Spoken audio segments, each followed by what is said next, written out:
Will there ever be a Smash Bros. Like Sonic game where the only fighters are from the Sonic series and franchise? That is the topic of discussion today, folks. I am OCDsaster, and this is OCDsaster Blue, my Sonic exclusive channel, where everything we do here is Sonic related. So if that sounds like something your speed, consider checking out some other videos after this one and subscribing. Super Smash Bros. Is the pinnacle of platform fighters, in which you fight on a stage and try to knock the other person off. You're platforming and fighting at the same time.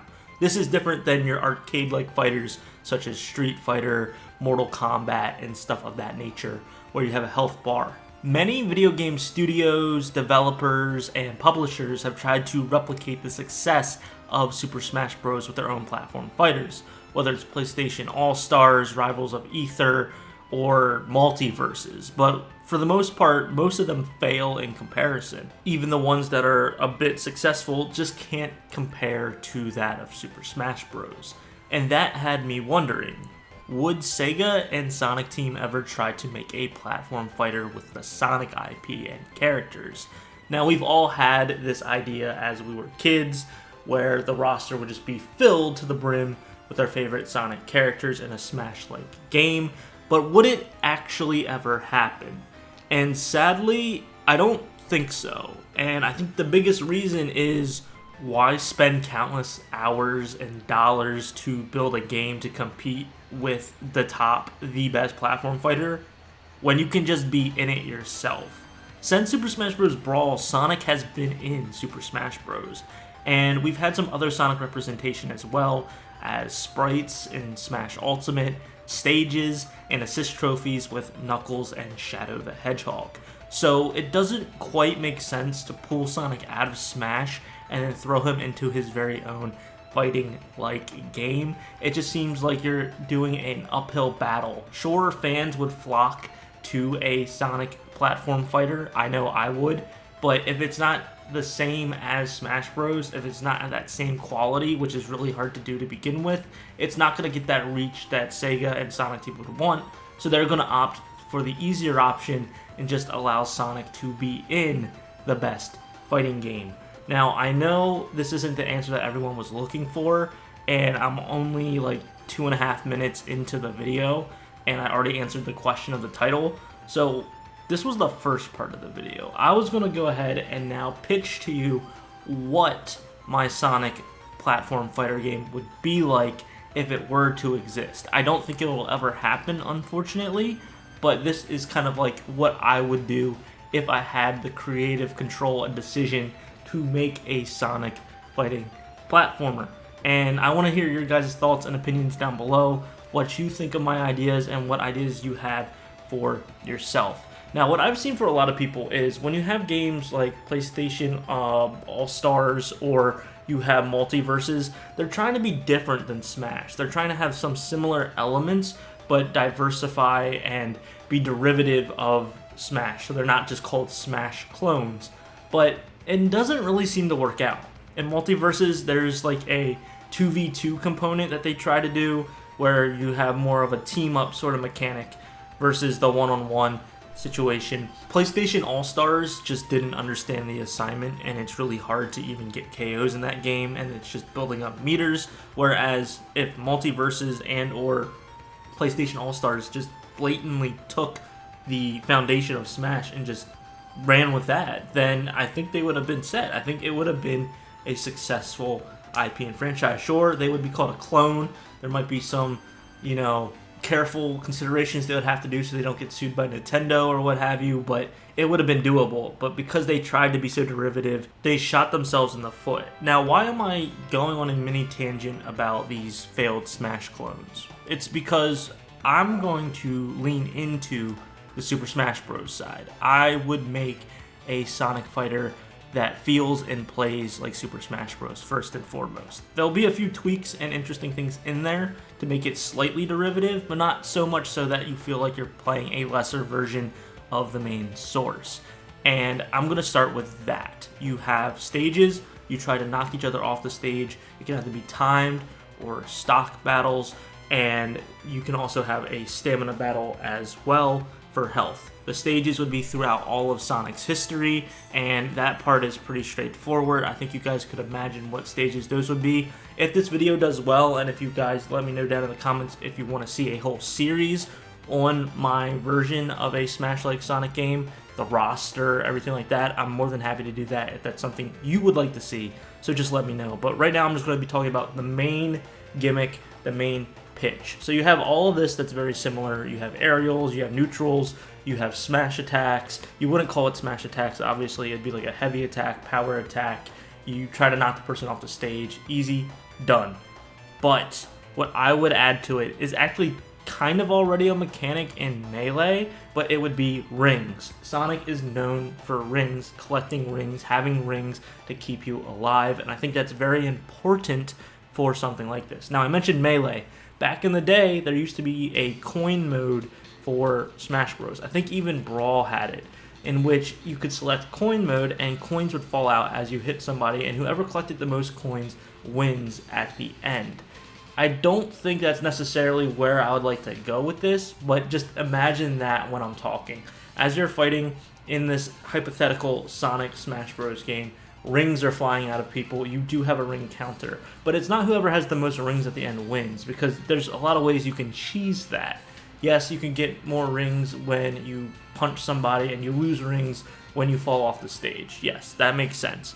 But the rings would actually help you stay alive. You see, in all Sonic games, if you're running with a ring, you're pretty much invincible. Get hit, you lose the ring, but you still can play the level. But if you get hit again without any rings, you lose a life, right? At least for the classic Sonic games. They've gotten a little bit more lenient in the modern era of Sonic games. In my Super Smash Bros. Version with Sonic characters, the rings would help prevent you from getting knockback. Now, what is knockback? Well, in platform fighters, when you get hit, you get knocked backwards, depending on the type of hit or special move, because the other opponent, their objective is to get you off the stage. So if you have less knockback, then you're going to be more of a tank. You're not going to be as movable as, having a lot of knockback. So there's some factors into this, but for my version of this game, the more rings you have, the less knockback you will receive. But you still will lose rings if you get hit, and it will lower by like 20. So say you have 20 rings, you get hit, you got 0 rings. You got to collect more. If you have 40 rings, you get hit, now you have 20 rings. The more rings you get, the stronger you are susceptible to knockback. And I'm not good at math. I can't tell you the numbers of that would be from a design standpoint, but it would try to be as balanced as possible, right? So you can still have a chance to fight other people with higher rings than you. But, the objective is the more you hit them, the less they're going to have and the more you're going to have a ring. So it kind of balances itself out. And then the mechanic of, if you're doing a match and there's stocks, you have lives, if you get 100 rings, your ring counter goes back to 0, but you get an extra life. So that might be a little bit broken. We would have to see how that would play test, but that could be a very interesting mechanic as well. For group battles where it's just every man for themselves, or team battles, that could go absolutely insane and absolutely crazy, but when it's like a one-on-one situation, I feel like it would be a lot harder to get to 100 rings without, killing each other first, so to speak. So that is the basic gameplay mechanic that I have that's a little bit different than Smash Bros. For the most part, it's the same. It's just you have rings that'll help prevent you getting flown off the stage very quickly. And of course, certain character types would be heavier than others. So like in my version of this, you would have speed type, fly type, power type, and the power type would be a lot harder to knock back anyway. So Knuckles, Storm, Eggman, like they would be more grounded already as characters, whereas fly type such as Tails and Charmy and Cream, they're lighter, so they're going to get launched further and faster. But the counter to that is because they have fly type abilities, they have a better recovery than, say, the heavy set, that's not very nice, the power type characters. And then speed type would be kind of like the all-rounders. They have an okay recovery and they have an okay damage output, but they are kind of the more balanced characters. So Sonic, Shadow, silver, right? This is kind of how I'm envisioning it and how I would class out the characters. On top of that, in Smash Bros. You have a Smash Ball. The Smash Ball allows you to do something called a Final Smash, which is like a super special attack that the character can do on opponents. In my version of this Sonic Smash Bros. Game, the Chaos Emerald is, I guess I could say it's more like the Master Emerald. We're going to take more of a direction from the Sonic movies, where the Master Emerald has the 7 Chaos Emeralds kind of in it, instead of it all being like separate entities. So let's go a Master Emerald instead of Chaos Emerald. So the Final Smash is actually just a super version of whatever character you're playing. Now that doesn't mean everyone's going to go super or hyper. Of course Sonic's going to go super Sonic, Shadow's going to go super Shadow, but it's not like Tails is going to go super Tails. It would be something different for Tails and some of the other characters.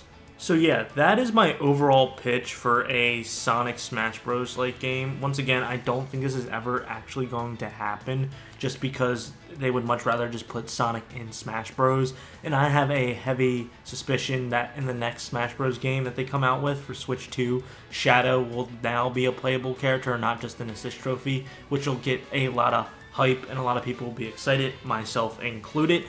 But this is more of a thought piece, as I do, where I'm just discussing what I would do for a Sonic Smash Bros. Game. So, what did you guys think? Do you agree with me? Do you think they're ever going to make their very own Smash fighting game? I know they've had stuff in the past, like Sonic Battle and Sonic Fighters, I think it was called, but then once Sonic got into Smash, they kind of, died that down. So what do you think? Do you think there's a possibility? Do you think I'm wrong? Also, what do you think of my ideas, my pitch for the overall gameplay for this hypothetical Sonic Smash game? And do you want to see more? I could do a whole video on roster selection. I could do a video on stages. I could really go all out and have fun with this, but I don't want to waste your time if none of you really want to see that. So just let me know down in the comments. Thank you so much for watching, and I hope you have a super Sonic rest of your day. See ya!